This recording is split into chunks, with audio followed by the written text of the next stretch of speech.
Hey, it's the Soap Witch. So, as you may or may not know, I am working on a new line of beer soap. So, this was my very first batch in my testing phase. And in this one, I am going to be making an oatmeal stout beer soap. You know, or maybe you don't know, but it is one of my favorite scents. So, I'm so excited to work on this and share it. So, I've already added the lye to the beer. And speaking of, I need to go pour more beer, but that's a whole nother topic. So I added the lye to the beer and I added it to the oils, and then I stick blended. And now here you get to see, what is this you're showing me, the Soap Witch? Well, this is a fabulous volcano. And usually in my other videos, I don't let them go as long because I have about twice as much soap batter. And it's just not a good idea because it will overflow real fast. But here, it's not even taking up half of the pot. So I was like, let me just let this go. Let me just have some fun with this. So I let it rise because I just thought it was, the scientist in me just thought it was super fun. So after enough was enough, I did stir it down. And I'm gonna just kind of scrape the sides of the pot.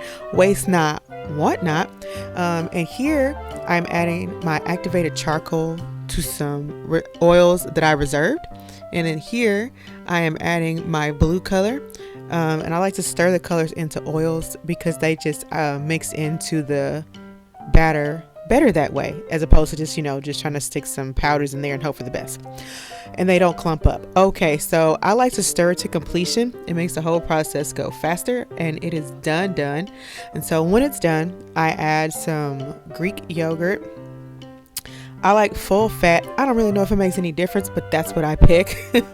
The yogurt is to help make it, or keep it more fluid at the end, and actually so is the sugar and the sugar. I can't remember what else I put in there, so whatever. It's on the recipe, but all of those ingredients are to help it make it more fluid. So I weighed in soap in each container about an equal amount, and then I just stirred in the color until all of it seemed to be fully covered in the color. Did I say that right? Whatever, you know what I meant. So this was my first attempt, so I'm just testing stuff out. I thought maybe if I try to pour the colors in at the same time, that it would go better than it did. It went terribly. I just spent all my time making a mess. This is like you get to see my first attempts, right? Like, not polished. Like, this is me in my testing phase, just trying stuff out, seeing the best way to make stuff. So after I made a whole entire mess, I got the mold full and I froze it. I always freeze my soaps.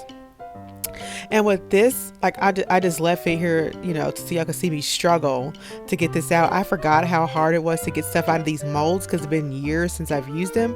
I used to do shampoo bars in here, and then I actually did do lotion bars in here a long time ago, but now the lotion bars are in tubes, and I don't do shampoo bars. I do whip shampoo, but it has to be frozen to get anything out of here, and then you struggle for 45 minutes. Okay, it wasn't 45 minutes, but anyway, the struggle was real.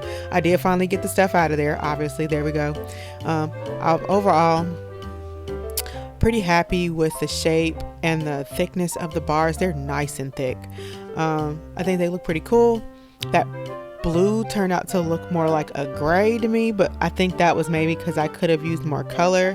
But in retrospect, I think it works for the bar and the oatmeal stout. Like, I just think the overall look is pretty good, and I'll probably keep it that way. Anyway, here's some close-ups of the bars. Despite all the effort and trouble, they did turn out pretty nice. So that's all I have for this one, but I have several more batches to make, so there will be more videos, 6 more to be specific, and also some showing the lather. So see you next time.